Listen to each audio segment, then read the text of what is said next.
Hello and welcome to episode 18 of the Hybrid Fitness Report. My name's Paul Reynolds. My name's Jude Reynolds.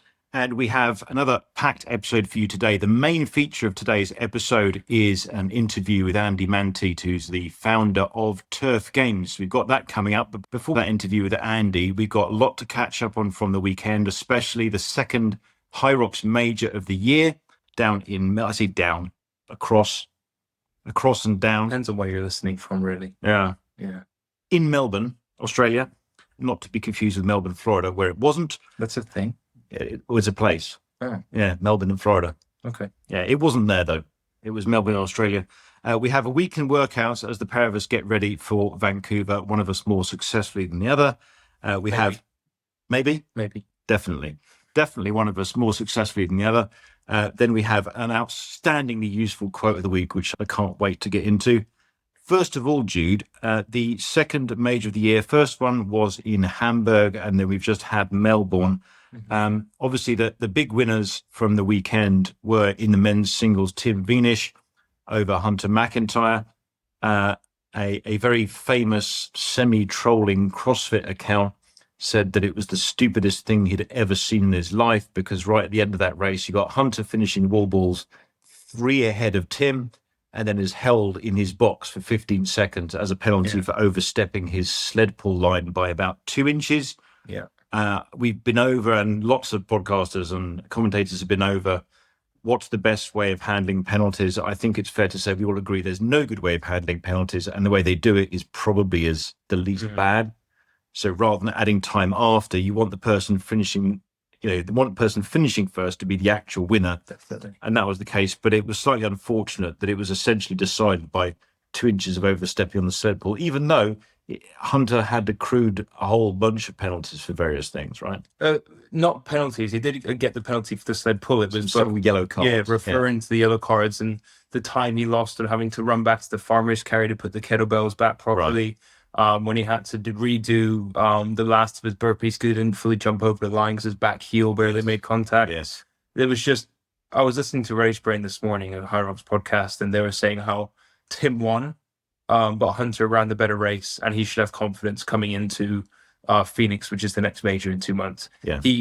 If it wasn't for Race Brain, he would have won, but that's a big if. That always if it wasn't for lowercase Race Brain, he had passed the stop. Yeah, they didn't do anything to hinder him, but yeah, just both of them. He went into it saying the only one that he's looking out for is Tim, and while that might sound a bit arrogant, it played out how I and many had predicted is that it would be those two and then the rest of the field. So Ronkovic wasn't there, who just set a new world record going ahead of Hunter. Alex and Dylan, who will both be in Phoenix. So watching Tim, Hunter, Alex, and Dylan in Phoenix, I'm really excited for.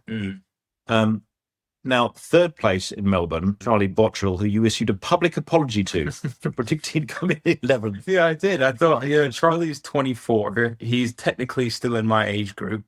And he's come third in his first ever Elite 15 race, which I just think is incredible, especially at his age.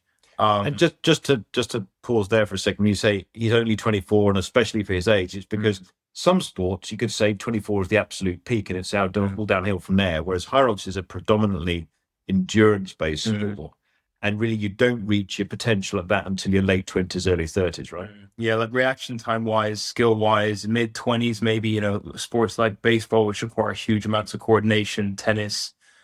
Football, you see the better players are now the younger players because of sort of their reaction time and how fresh it is. But with aerobic fitness and, for example, things like lung capacity, you mature well up until your mid-30s. And so you'll see people be able to progress much later than skill-based sports. Of course, Hunter is mid-30s, Tim is late 20s, 26. So Tim's still quite young as well. Yeah. And Ronkovic is about 30, 29? Yeah, about there, yeah. So, Dylan's 30 as well. So you don't often see in Hyrox at this point in time anyway, younger people finishing that well. So just huge shout out to Charlie. Yeah. He didn't seem to have many flaws in his game at all, barring maybe the burpee broad jumps, which he said himself he was hoping to come out top 10 after, and he came out in 9th. So the race seemed to play out perfectly for him, and they then followed it up with a second place in the doubles overall the next day. So Ollie Russell. Yeah, with Russell. And again, he said after that, didn't like the burpees, but they're amazing at the lunges. Yeah, incredible. Which is kind of their thing, right? Also, Jono Whitrick was pretty dominant. She was all right. In singles. I mean, Alright, Lauren yeah. Weeks looked amazing, but Joanna Whittrick never really looked in trouble, did she? The race was quite back and forth, but I think with the sleds being notoriously Lauren's weakness and Joanna taking advantage of that and coming out ahead of her after those, I predicted her to win both the doubles and the singles, and that's exactly what she did.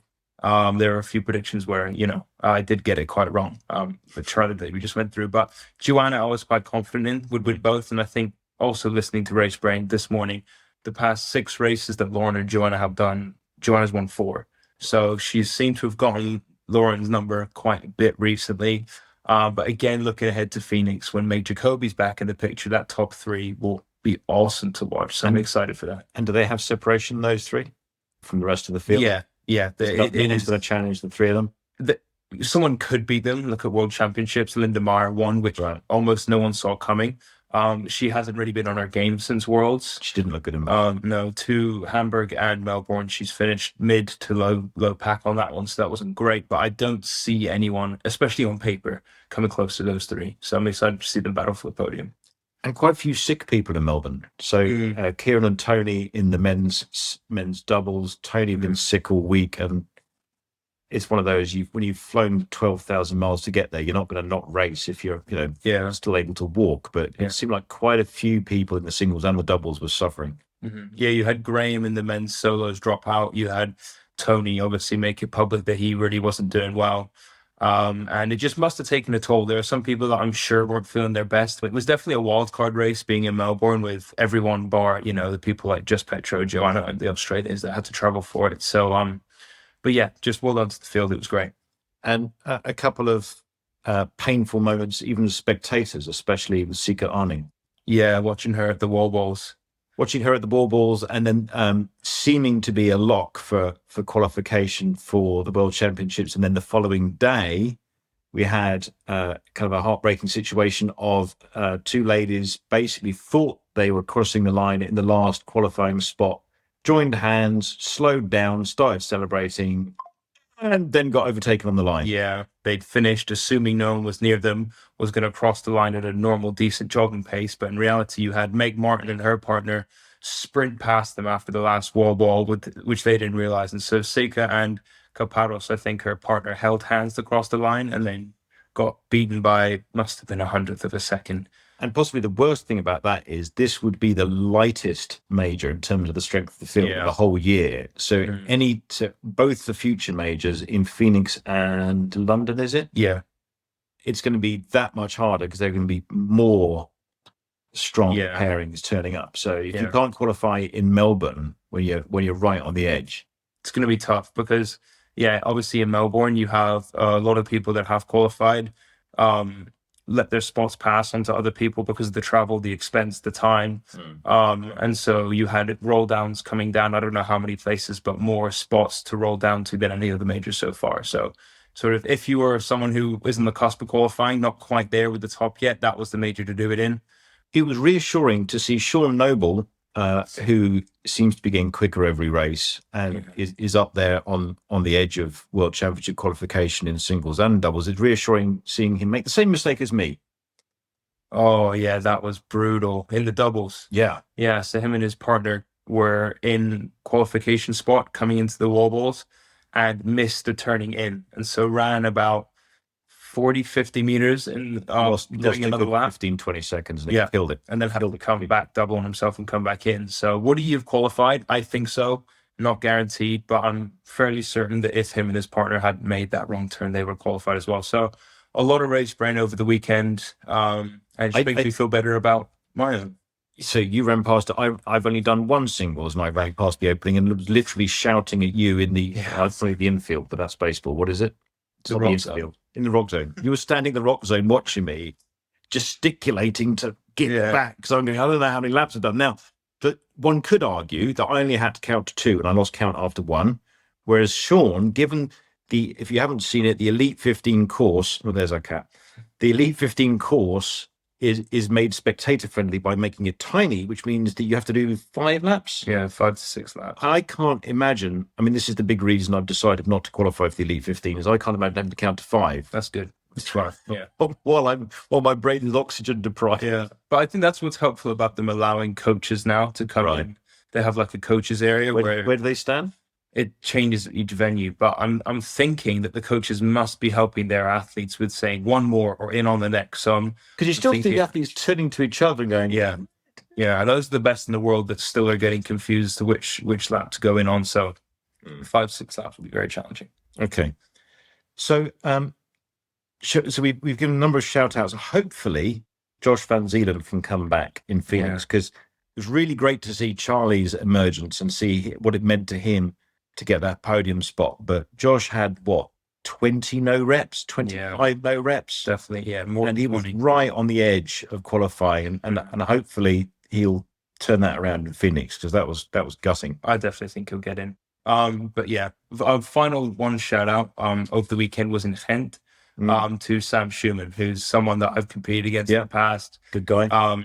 Who I've beaten once and lost to once, and he's just dropped an insane 57.60, I think, which is it's a nuts time. Really, really good. So he's improved a lot. So yeah, if you're watching this, Sam, well done. And brilliant. That'll be exciting to sort of run for later this year. Yeah. So that was Hyrox Melbourne, which was and Hyrox Ghent. And also there was Hyrox Anaheim, where Grayson Kilgore, who won two of the main events at the Deca World Championships last week, was there or thereabouts in the wall balls, and then had to pull out with sickness. He looked like it from what he said afterwards, he literally overheated. Yeah, overheating. It wasn't going to be a quick time for either him or the winner, Jack Driscoll, but he was about 10-15 reps in it, and then just did a wall ball, collapsed, did another wall ball and collapsed, and then got wheelchaired off the course. And for those of you, I've often wondered about the likelihood of precisely that kind of breakdown and how it would be handled, because you are trying to push yourself to the absolute edge of what you're capable of in terms of your cardiovascular system, and that kind of concerned me a little bit. But Grayson was full of gratitude and praise for how it was handled. So that you could see the judge, the first time we went over, one of the judges knew something was up and notified a colleague. Second time we went down, there was a doctor there in about 5 seconds, wheelchaired him off, gave him a cocktail of stuff to make him better, and ultimately he was able to walk out of there and reflect on what just happened to him and resolve to go again. But it was quite reassuring to see that they're very alive to the possibility of needing to intervene quickly. So that was good. He spoke very highly of the medical team, so that's good to hear. Yeah. Okay, so you have your way overdue Hyrox singles season debut coming up in 5 days. I have my not at all overdue, but Hyrox quite singles timely debut coming up the same day, but about 12 hours earlier than yours. My taper week hasn't really been a taper week. It's just kind of sucked, really, because my left hamstring, which has bothered me on and off for 25 years, still not playing ball. It's very sore. I don't think the half marathon even hurt it anymore, but it just doesn't seem to want to get right. So I'm going to have to be really slow rather than slow, I think, perhaps. But just with the taper week side of things, is depending on your capacity, you don't always need one. So your capacity as it stands, because I know you, is higher than what you've been training like this week. And so a taper week for you could even prove to hinder your performance in Vancouver than to progress it. For a lot of people who have a really high training capacity and have been training a loads amount of volume leading up to a race, that's when it's often beneficial to have a taper week to decrease your volume and keep intensity. Somewhat. Yeah. But then with people who have a higher capacity than they've recently been able to be training, like you, because of injury or because of setbacks or whatever, it is probably beneficial for the build-up of momentum to keep training through that race week. Because reducing your volume even further than it already is could prove to decrease your fitness as opposed to sort of clear any fatigue. So, for example, yesterday I hadn't had much sleep, and by the late afternoon I was knackered, and I was basically suggesting that I just kind of sit down and eat chocolate for a couple of hours. Yeah. You said no. Yeah, which is quite mean. So I ended up having to do 45-minute run, half an hour on the bike, then half an hour on the rower, which I'm glad I did. Now, I want to just very briefly mention my thing on Friday. I was doing a leg day on Friday, which retrospectively you said was probably a bad idea, 8 days out from a race. Not the leg day, but what he did in the leg day. So I was doing box squats, which is to me kind of a slightly, it's an easier version of a squat. That's true enough. Because it reduces the range of motion when you can load a bit more weight onto it. Right. And, if stuff gets tough, you can literally just sit down rather than... Because you have a platform below you and you sit down onto the platform, sometimes release tension, sometimes don't, and then you stand up from there. I always release tension. Yeah. And I went 10 kilos over what I'd done the week before, which is just over the 10% I had been told was the limit of how you should step up week to week. But you said basically that only applies if you're young and fit, and I'm old and useless, so it doesn't apply to me. If I wasn't here, these things I was awful. No, I wouldn't say it if you were here. It's not, Andy. Stand up for yourself. No, But you did say it was age related and that I was too old to take the 10%, right? You did say somewhat, yeah, because basically when you base a lot of statistics off of what you call normative data, which is where a lot of the people take academic studies from, when you research an area of fitness, you get normative data. Normative data is often done off of regular people, is what they call it, which is a 75 kg male who is active. If you're in middle age, by the way, which they're considering 30 to 45. If you're that's middle age? Yeah. I don't know how they define middle age, but that's the age range in which it is commonly ridiculous. So if you're 51, right? Yeah. And you're not consistently training because of your ups and downs with your injury, you then still adhere to those normative data rules, something's going to go wrong. Right. So if you're not within that sort of 30 to 45 consistently training and active, then you're going to start to have to mediate your own training. And it's not going to be the 10% that those people can do. You're going to have to adjust that. So your increase should have realistically have been around 5%. So you don't add 10 kg to your squat just because that's what the normative data says. I would have added 5. Right. And been okay with not pushing it to your limit. See, the reason I added the 10 was I felt that because I was, ironically, so scared of hurting myself because my legs are so rubbish, I always feel like I'm training within my limits. So my deadlift numbers and my back squat numbers compared to my other numbers are rubbish. Just because I feel like I have to stay within myself. Out of fear. Out of fear. And so the other day, having done 75 kilos, which was the week before, I was going to load up 80. And I thought, no, it wasn't that hard. Make it 85 rather than 80 and at least put some more effort in. So I went down 85, squat number 3, my right knee goes, I'm like, what the heck is that pain? My right knee never hurts. Slowed it right down. So I just stood there for a bit to collect myself, did a couple more reps, like, nah, it feels fine. I mean, I can feel it, but it doesn't hurt anymore. Guess that was fine. And then the next day, just sitting around and going, oh, right, sitting around was fine. And then the sofa, our sofa is quite low, and getting up from the sofa, like, oh, hang on, my knee hurts. Great. That knee has never hurt me. Now it hurts. To join with my other knee and my hamstring. And you can see as a hypochondriac, he's completely calm about Vancouver. Oh my goodness. 5 days. It's completely calm. A dumpster fire of a taper prep thing. Absolute disaster. But yeah, my weekend training has been slightly different. Thankfully, I don't have the same hamstring issue.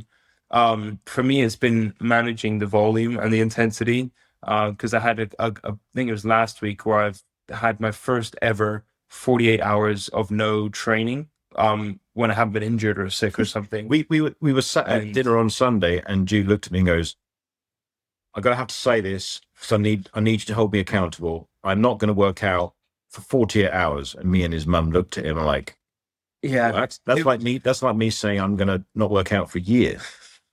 It was just mentally and physically, I'd never felt that fatigue before. The combination of the two had never sort of peaked at the same time. And I thought at that point, 2 weeks until the most so far important race of the season, I needed to sort of reset. And that 48 hours would prove to be way more useful as a rest and to reduce the fatigue that I'm feeling within my system, both physically and mentally, than it would be to train very suboptimally during that time. So, and it proved to be the right decision. Since being back after that 48-hour drought, I felt a lot better. Right. My workouts have been right back up to where they were before I took that rest, or before I started feeling really bad fatigue. Right. And really bad fatigue / disconcerting yourself with, I don't want to work out today, which is like me saying, I'd like to run 20 miles today. It just doesn't happen. Yeah, for a lot of people, that does not mean take a rest if you don't feel like working out today. Right. That's not what I'm saying. So, for example, me yesterday, I didn't feel like working out. You made me, and Yeah. well, I say made me. You told me, I told you should. and it was a good thing. But this was different. Yeah, if you're the type of person that, so for example, with some people, you know, their addiction in inverted commas, if there's a point in which you don't actually want to do that thing, it is likely that you've overrun yourself with that and you need to take a bit of a rest. And so for me, I'm obsessed with training. I love it. I want to do it every day. I can't see myself ever wanting to stop. And so for the first time in probably 2 years since I was rowing, I didn't want to train. And so I knew for me personally, that was a sign to just take a bit of time off to get that sort of drive or that spark back. Okay. So we're both tapered. You by tapering, me by not tapering. Yeah, I wouldn't say I've structured my week to be completely tapered. I taper for about 2 to 3 days out where I'm not going to do any long workouts. I did want to mention some feedback we got on one of the Instagram posts from last week's pod where we were talking about my molasses like half marathon time that I was perfectly happy with. Thank you very much. That I gave you confidence in. You gave me confidence. I said you could do better than you think you could do it. You said you didn't just say that. I was looking for like you to big me up by saying I could knock 10 minutes off, and you said no, you should beat your PB that you set when you were in your 30s, which is 2 decades ago. And so posted that clip on Instagram, and Billy Wheeler 73 said I turned 52 at the end of the month. This is definitely an achievable target. Big up, Billy. Rushcliffe Property said I agree. Hayden J. Taylor said more than achievable, and James L. Davies said 100% achievable and in less than 2 years. No question about it if you work hard enough. Told you. They know what they're talking about. I feel picked on at this point. I looked at Billy Wheeler 73's account, by the way. This is his main pictures of him holding one of his shoes in his hand, looking like he weighs about 60 pounds less than me and running like the wind. So I don't think that because Billy Wheeler 73 can do it, that I can do it. I do. Dang it. Okay. That's that. Well, that's pretty much that then. So what's our workout of the week for this week? So the workout of the week is one of the Hyrox specific workouts that I put on my Instagram. It's going to be a 3-minute run followed by a 2-minute burpee broad jump, not to do a distance, but to do a time. So 3-minute run, 2-minute burpee broad jump, 3-minute run, 2-minute sled push. You then do that at race weight. At race weight, yeah. You then got a 60-second rest. That can be scaled. So you can do anywhere from 60 to 3 minutes, 60 seconds, 1 minute to 3 minutes rest. You then got 3 rounds of that. Okay. And so that's a grand total of, it's a 3-minute run, 2-minute burpee broad jump, 3-minute run, 2-minute sled push. Yep. So it's 40. So there's 10 minutes, 4 sets, plus your breaks, which can be 1 to 3 minutes each. Yeah. So maximum 50 minutes. All right. Well, we'll do an Instagram post on that later in the week. Let's see how you get on with that. I do want at this point to talk about our sponsors, WoDLETE. We are sponsored by WoDLETE Functional Fitness Clothing Company. WoDLETE is more than apparel. It's a mindset, a community, and a call to action. Whether you're just starting out or pushing towards elite performance, WoDLETE exists to support and inspire your journey. They believe in consistency over perfection, growth over ego, and the long game over quick wins. Head to wodlete.co.uk. That's WODLETE.co.uk and check out their autumn-winter range with free delivery on all orders over £50. Use code HFRPOD20, that's HFRPOD20, at your checkout for 20% off your order. And they've also just started a Strava club, so you can jump in there and get with the WoDLETE community as well. So thank you again to WoDLETE. And as I say, one more thing, and then we'll have our interview with Andy Manteit from Turf Games, and that is our quote of the week.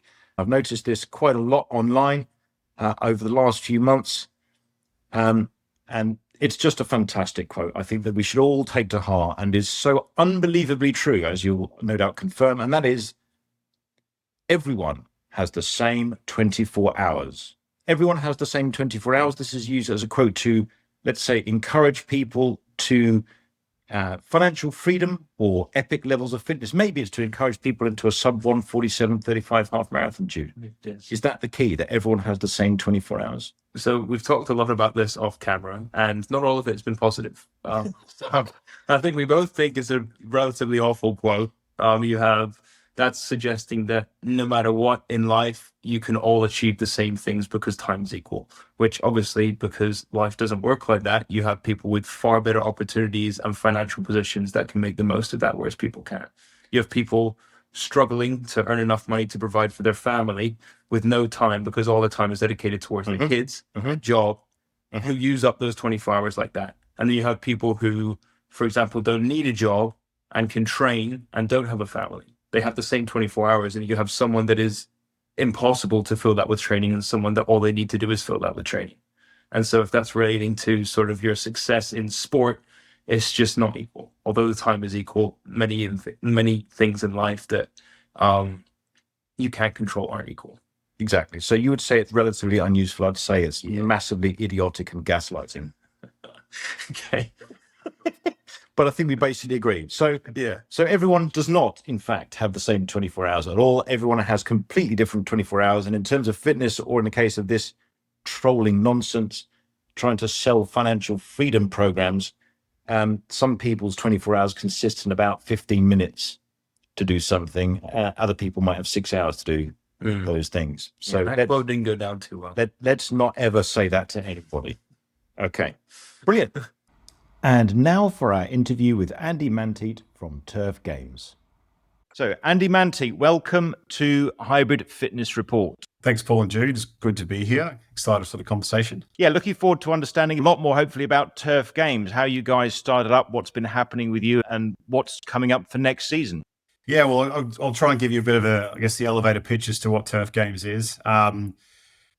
Like a lot of us growing up, we play a lot of team sport. You know, I'm from Brisbane, Australia, so rugby league, cricket, rugby union, etc., was a big part of my youth during school and high school. Fitness has always been a big part of my life, obviously through playing sport, and then the second you could sort of like legally go to a gym to build your biceps and your chest as a 15-year-old male, I was straight in there. And over time, fitness became a bigger part of my life. It's not until sort of Turf Games started that in 2018 that fitness became a sort of a job of mine. My background was, as a professional, was in banking and finance and wealth management. So I spent about 12 years doing that in Brisbane and London. And Turf Games was born as I was 2018, as like family life was taking over and it was sort of time poor, and that camaraderie of being part of a team that you get as a child or an adolescent or in university, where there's high fives with your mates and achieving a sense of victory alongside your peers is something we all strive for. That was kind of missing, and at the time in 2018, CrossFit was booming. For lack of my coordination, I can't do gymnastics and I can't do like Olympic lifting. A lot of the guys and girls that I was sort of hanging around at the time, they weren't in that space either, but they wanted an outlet to express their athleticism. So in 2018, I decided to launch a functional fitness competition that I could actually do, which was your tie flips, your carries, there was rope climbs, but there was some bench press, there was some rowing, there was some shuttle runs, stuff like that. The very first event was in London at the Foundry in 2018. And then from around that, I love brands, I love marketing and how that all sort of comes together. And I wanted to build a brand around a fitness competition, and you build a bit more of a festival. So you've got, your drinks, your music, lots of activations from brands, you attract a wider audience. So I wanted to build a fitness festival. So the first one was in June 2018 in London. And sort of from that point, it's kind of grown exponentially. This year, we've done 14 events in 7 countries, 25,000 athletes have taken part in turf. A lot of water under the bridge between 2018 and 2025. 18 months of no physical events was tough, but we managed to pivot really well online through that period. But like Turf Games is replicating that camaraderie of sport you get in traditional sports, but in a fitness environment, built around a festival for most of the events we do. Like, we don't take the fitness competition itself is very serious. Like, people in the arenas, they compete hard, and on the weekends, or we had the last event, was in Dubai. We had multiple CrossFit Games athletes there, who were all there off their own they're going back. We're not paying people to come to these events. They want to come and take part. So they know that the competition itself is super serious. The level of team is very high, and it's a great way to test yourself. And it's quite a prestigious event to win. So in our space of functional fitness team-based competitions, if you win a turf games, you're telling your mates, and your mates are like, that's epic, that's a great achievement. So we have, I guess, multiple formats of what turf is, but our festivals is what we're known for. Summer London being our biggest, which is 5,500 athletes this year, and next year will be 6,000 athletes taking part in that. So yeah, it's been a wild ride. A lot of our stuff's outdoors. There's the weather to think about sometimes, which my weather apps get at work over leading into an event. Say it's kind of an interesting thing for an Aussie to start launching an outdoor events program in the UK. It's a bold. It does seem. It is a very bold move, and like we've done 7, I think, London summer festivals, and every single one at some point over the Friday night to Sunday has had some level of precipitation, whether it's been 5 minutes or a couple of hours. But in saying that, our wettest events have been on the Gold Coast in Australia, which is sort of, yeah. So that's sort of, I guess, where I started and turf games and where we're at today. And it's an exciting time for the space. So just to follow up on something you said at the start, you were mentioning that CrossFit was already very popular in Australia, but there were certain aspects of it that you felt were limiting. Now, kind of looking at turf games from a bit of a distance, there's a lot of, you've mentioned CrossFit athletes being in there. There's a lot of CrossFit type movements, but you were clearly differentiating yourself away from that. So what was the key difference at the beginning between you and CrossFit with what you were trying to do? We do have levels. We have an everyday category, an intermediate, and an elite category. Let's say the level of skill increases as you get to the elite category. We are not a gymnastics competition. And from a general fitness point of view, we do movements that most of the population can either learn in a couple of hours or a week. Like the most sort of, let's say, high skilled element we would introduce would be a toaster bar or a rope climb. Both of those within reason can be learned. A muscle up or a handstand walk or push up can take years, if not forever, to learn. But the way we structure the team, apart from the elite, we've never done barbell heavy snatching. We've never done any other sort of handstand walk in any competition, and we never will. But on the elite level, you may have to all do toaster bar or rope climb, but every other category, be intermediate or everyday, either a team of 4 or a team of 6, only one of you has to be able to do it. So generally in a team, like in every day, there is no rope climbs, and every day there is no toaster bar. So every day is our entry level, like let's say inverted commas, basic functional fitness that everybody can, the weights are light, it's a 10 kilo dumbbell for a female, 17.5 for a male, 40 kilo sandbag for a male and 20 for a female. Like those weights for some people will be challenging, but it's not meant to be easy. It's meant to be a challenge. And the best moments that people have is when they think they can't do something. They come along to a competition, the atmosphere is there, the adrenaline's running, and they surprise themselves, and they just have the best day. And more often than not, at our events, people say this is the best event. This is the best weekend of the year. Someone said it's the best weekend of their life, which is obviously great to hear. With the structure of it, because Hyrox is, for example, we've got 8 stations. You know where they're going to be, you know how heavy they're going to be, and you know exactly what's happening every time you show up to a Hyrox. With CrossFit, you never know what's going to happen. Athletes go into the games, and it could be one of 20 exercises, one of 85 different complexes. With the structure of turf games, how do you structure it each year? Is every event different? Is it the same? What's the sort of layout of it? So we have 3 formats. We have our big festivals, which we have in London or UK winter, which is at Farnborough in February. We have London summer, which is at Grasshoppers Rugby Club in West London in June. We've got our Gold Coast event, which is a festival in October, and then Dubai in November, which is also a festival.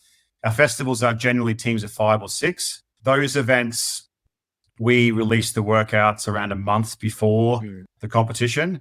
We don't really introduce like brand new weird movements. Like a lot of people will a lot of the movements stay the same as how we put them together. So anything from, let's say, a dumbbell snatch to some shuttle runs to rowing to a barbell lift, like a strength test. And the festivals, you have about 4 weeks to train for the event with your team. We then have another format, which is called Fitness in the City. This started during COVID. With all the social distancing rules, was like, how do we get a competition in gyms where people don't hang around, but they actually start a workout at, say, 10 a.m. and they're finished by 10:55. They get 4 workouts in a 55-minute period, and then they're meant to leave. So there's only so many people in a space at any given time. We started that due to all the rules around COVID, and we did it in gyms all over the country. It proved ultra popular. People loved people have never done a format of a competition like that before in our space. So you had like a 10-minute sort of, let's say, endurance style erg workout. You went 5 minutes straight into a lift, 5 minutes into a short power workout, and then 5 minutes into like an AMRAP style Metcon workout. And then you finished, you know, and people had the rest of their day to enjoy. So that proved so popular. We took it all over the country. In 22, 23, we had a final in London. We took it to Dubai. And then last year, we decided to ramp that up to be a much larger event, global event. And that was a season-long workout. So at the start of the year, you go, these are the 4 workouts you're doing in every single city around the world. This year, we did 9 cities globally for the global leaderboard. Did the same workouts no matter where you were. You could go, like, we put the leaderboard out 2 weeks ago, which was the final. You've got like a team from Spain on top, and then Scotland, and then Melbourne, Australia, and then New Zealand. And it was a really cool series. So that they stayed the same. And then we have our endurance race, which is called Engine. That is ski, bike, row, assault bike mixed with running. And then you finish off with 15 meters of burpee broad jumps across the finish line. That's only ever been at London Summer Festival until this year. We've now rolled it out to Gold Coast, Dubai. We're doing it at London Winter Festival in February, and then we'll do it summer again. But we're building onto that, and we're going to do our first standalone event. This is a world exclusive first at Battersea Park Track in London in April. Nice. I want to say world first. We haven't actually publicly released this as such yet. A standalone engine event, which will be a bit more of a hybrid race, but in a turf games way, with functional movements from sandbags to box step overs to some dumbbell movements, a curry, some running.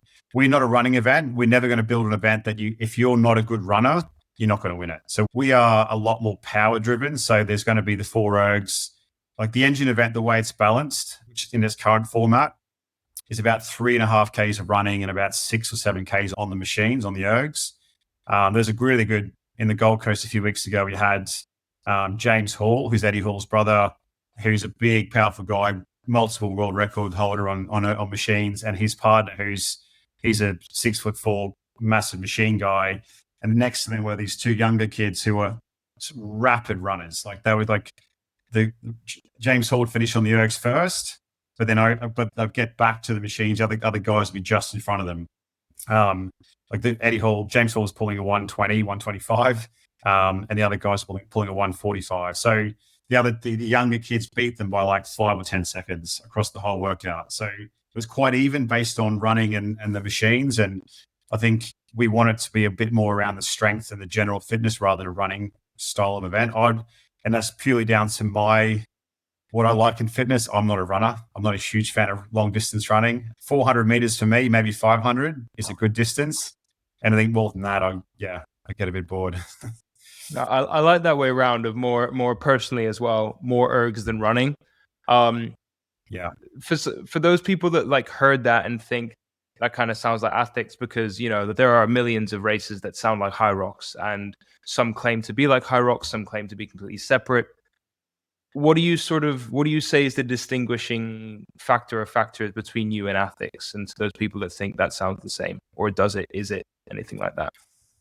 We're a team of 4 events in our Fitness in the City. Our events are a little bit more, let's say, functional in the fact that like the barbell might be off the floor rather than a rig. We have a rig workout. We have wall balls. We will have toes to bar. We'll have a bit more variety in it. We were first to market in the space of these waterfall style workouts. we put a lot of emphasis on let's say the vibe and the festival. There's a lot of events that started up which are about the competition. You come to compete and you leave, and it's not a fun experience. It's not about the community and everything around the event. We don't take ourselves too seriously. We want it to be, let's say, there's different levels, but a bit of a party around the events. Like, you have a good time, you want people to hang around. The festivals have that. The events indoors are much harder to get that, because you've got fluoro lights with a concrete floor and, you know, some dull cream walls kind of thing. And to really bring a proper festival vibe or party vibe is very, very hard. But the thing which, like, the competition that we run is one of the most, if not the most credible, well-judged competitions in the space. We have put extortionate amount of effort into judging standards, movement standards. We have multiple layers of paid staff, from volunteers who judge to master to head judges. And the industry, luckily, over the past few years, there's been a lot of competitions. The movement patterns of participants has got much, much better. In the early days, you had people who couldn't, I guess, move to a standard. Then you had the judges who didn't understand the standard. There was a perfect storm of like, this can't be a competition because everyone's not doing the same thing, right? So it's got much, like, we didn't have wall balls in our competition for about 3 or 4 years, from 2021 till about, we've introduced them again last year. It's one of the hardest movements for people to do unless you're at a certain level. You've got strength, you've got coordination, you've got mobility. And then you've got someone trying to judge all these different things. So we've introduced them back in recently, and to my surprise, there's still a lot of people who can't do them properly. So it is a tricky movement, but I think and then the global leaderboard, we've all over the world. So we have events in Australasia, Singapore, Middle East, and here. So the global nature of that leaderboard was quite wide. But I think one of the biggest things, and probably the thing which we emphasize the most about anything we do, is the teamwork and the camaraderie. A lot of other things or events popping up is you might be in a pair, but a lot of it you're doing as an individual. There's no strategy or tactics as to like who's going to do what, how long you're going to be doing something for. If you don't talk together as a team, you might be 10% lower on the score than if you actually executed the workout. People put their teams together based on, okay, if we're going to do anything like fast, we need someone who might be running or can can do some toes to bar quicker, for example. But if we've got a machine, you are going to put out most of the output on those machines because you're big and strong and powerful. So it's sort of like the workouts, when we put them together, how can we make sure that people need to think about these within reason of being not overcomplicated? But if you put some effort into the strategy, you're going to have a better score at the end. What you said about the judging, so you were saying how much effort and sort of effort and money you put into the judging and making sure that they all know the standards and everything. With Hyrox, a big thing for controversy is how they judge the elites or the pro division versus how they judge the open category and those people just trying to finish it. In turf games, you've got your 3 divisions. You've got your everyday, your intermediate, and then your elite, right?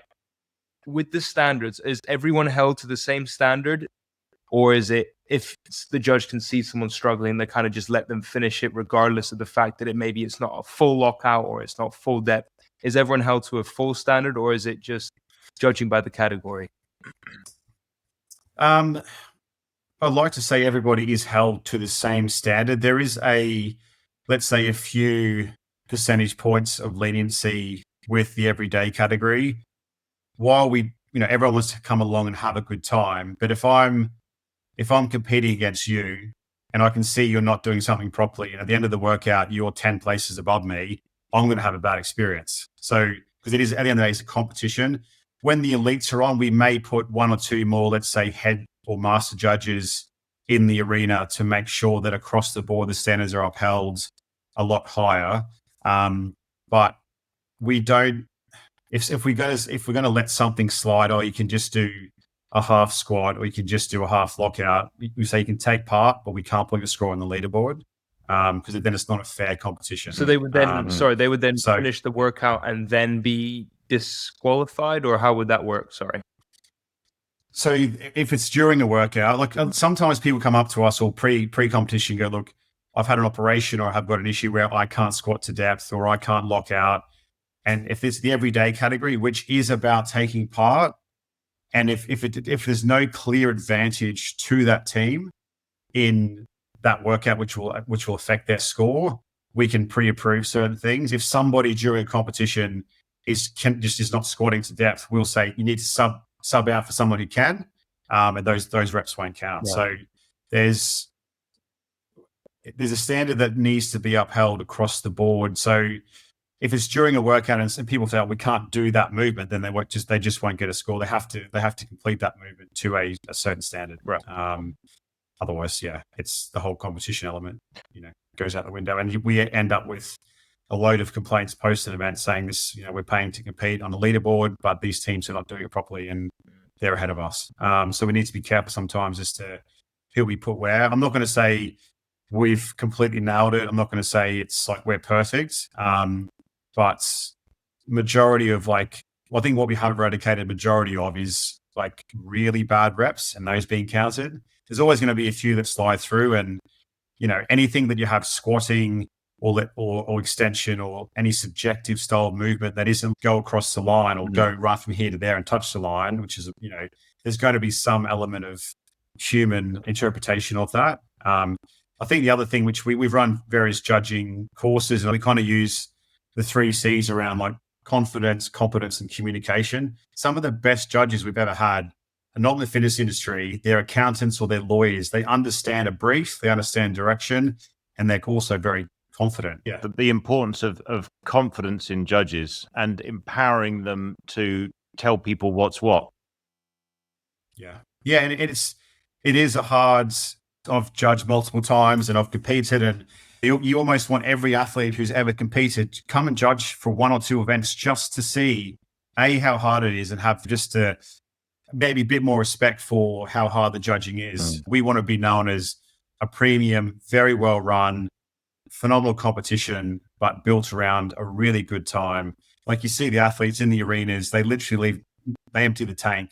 They come out, they then grab a drink, then they're dancing around the arenas, they go see with their mates, they chill out. Because our festivals, the format is you might arrive at first heats 9 a.m., 15, 20-minute workout. Your next workout isn't until 11:15. So you're actually there all day. So from you first heat's 9, last heat's 4 o'clock. So you're there, you're buying food, you're buying drinks, you're watching your teammates. So there's a huge community focus.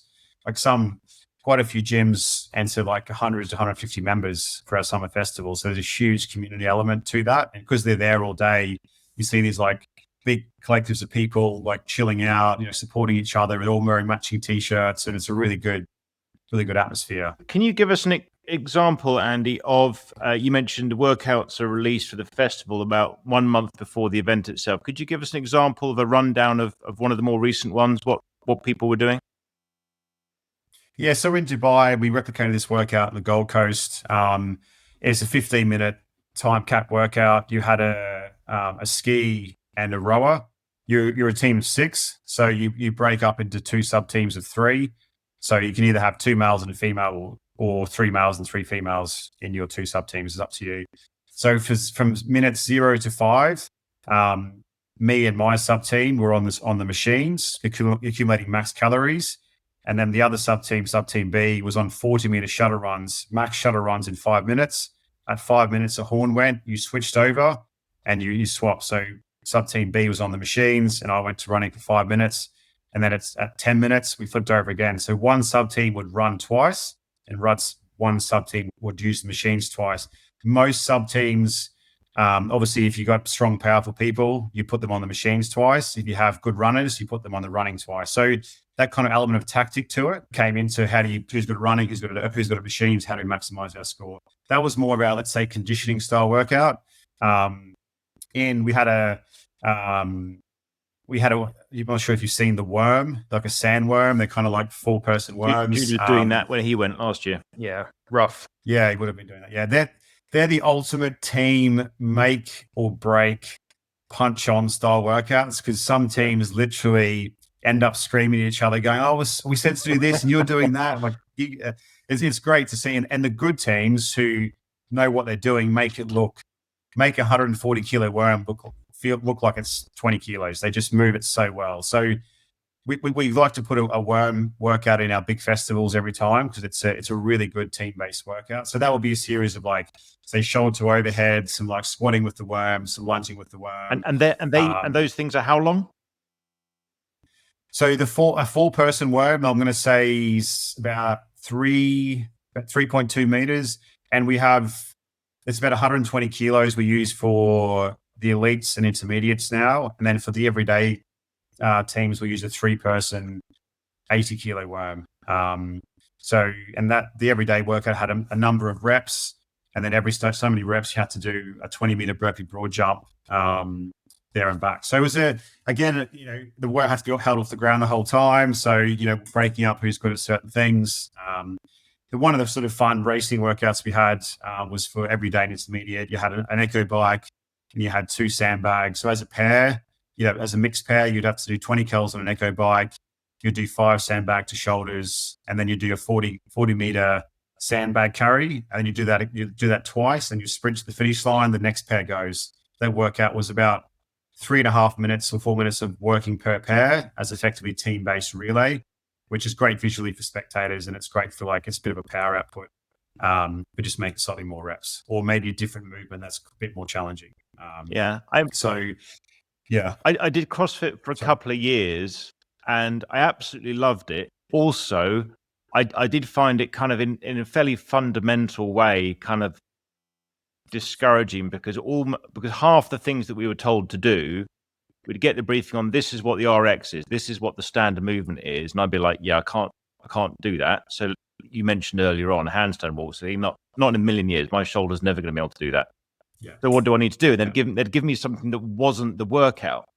So almost every week I was doing a thing that wasn't actually the CrossFit workout, but which the coaches were very happy to help me with, spend time with me on and all that. So the coaches were great, and the atmosphere was great, and the vibe was great. I just felt like I was kind of failing every single time I turned up because I wasn't doing the thing.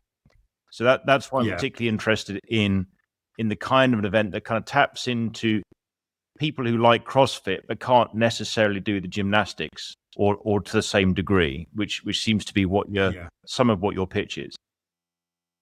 Yeah, so I think CrossFit people get confused with CrossFit as a training methodology and then the way they, you program the strength conditioning piece. And I go to a CrossFit box and, I go to rock up sometimes. I'm like, 16-meter handstand walks. I'm like, I can't do that. What's next kind of thing. And I think it can be quite demoralizing in a way because if you're quite competitive and you can do the workout and it's for time and you want to win it, and the 3 people next to you are doing such a scale version, they finish 10 minutes before you. You're like, oh man. I think the thing with turf games, which is why it's grown to be so large, is it is very, very accessible.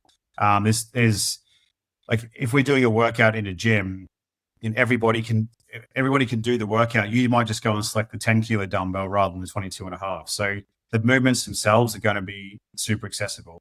The only thing which, if you can't do a toaster bar, you do a butterfly sit-up. It's very easy to scale something like that. And in the competition as well, it's like, well, if you want to see a clear progression, you don't want the workout to be astronomically different. And that's the whole thing about, the world. Maybe you want accountability, you want to see progression. And I guess that gets people back into, or keeps people coming back into fitness. They like the sense of achievement. And if you get them on the podium, they're even over the moon even more. So, I love seeing the everyday category. We've had in the Gold Coast 2 or 3 years ago, it was 3 couples from New Zealand. So husband and wife, 3 couples, all with over age of 40, 45 won it. This year in Dubai, the everyday team, there was a couple of 50-year-olds sort of in the everyday team that won it. And how do you know which category or division you're meant to be in if you have, say, a really diverse team, or you have just what's the standard for each one? Just take your shirt off and the judges will tell you whether you got too many abs. Well, exactly. Yeah, sorry. You got too many bumps on your abs. You got to get out. Given it's a team of 6 event, if you have one phenomenal athlete in your everyday team who is, got got to wipe the floor, that's not going to make you a phenomenal team. Like they may put you up to the leaderboard a few spots, but a lot of people now, they understand, like we have the guidance on the website. What we don't want to see people who, even individuals who are in elite, then competing every day, even if it's just one person. Like if you are a seasoned fitness competition person in a functional fitness, strength conditioning, not hybrid racing, it's a very different style to what turf games is. A lot of people who go to hybrid racing have a phenomenal engine, and they'll probably win or do really well in the sort of conditioning style workout, which, but over the course of 4 workouts, they may come last in the lift because they're not potentially strong on a barbell, for example. So we generally look at the whole, if on the day there's like, hang on, this team is like light years ahead, or, okay, yeah, well, 4 of them are all coaches in a certain gym. They all compete a lot. They're super fit, they're super strong, like guys, why do you enter every day? And we have a chat to them, and either we understand their reasoning, or we might be like, guys, we can't keep awarding you points. We have the clear guidance on our website. Our team seemed quite balanced. Like we weren't that close to winning. I think we came somewhere from 4th to 6th. So I mean, we seem to fit in quite well with the rest of the teams there. But I mean, the team that won, I mean, when you're saying, like, you look at the people and you say you should they did not look like they belonged there. I mean, every single person seemed to be single-digit body fat. They smoked us on the strength portion. I mean, like you said, it's not a fine science. You can't go, you are, 9.2% body fat with this much for 1 rep max. You need to move up a division. Obviously, it's not that easy. Yeah. Just like, depth on a wall ball isn't that easy. There's fine lines to it. But yeah, it must be difficult with being one of the only fitness competitions that I know that's so specific about the scaling. You have 3 variations as opposed to, like, say, a pro or an open. You've added a third being the intermediate. And I wouldn't be surprised, you said, if I see other fitness competitions taking that sort of approach to things.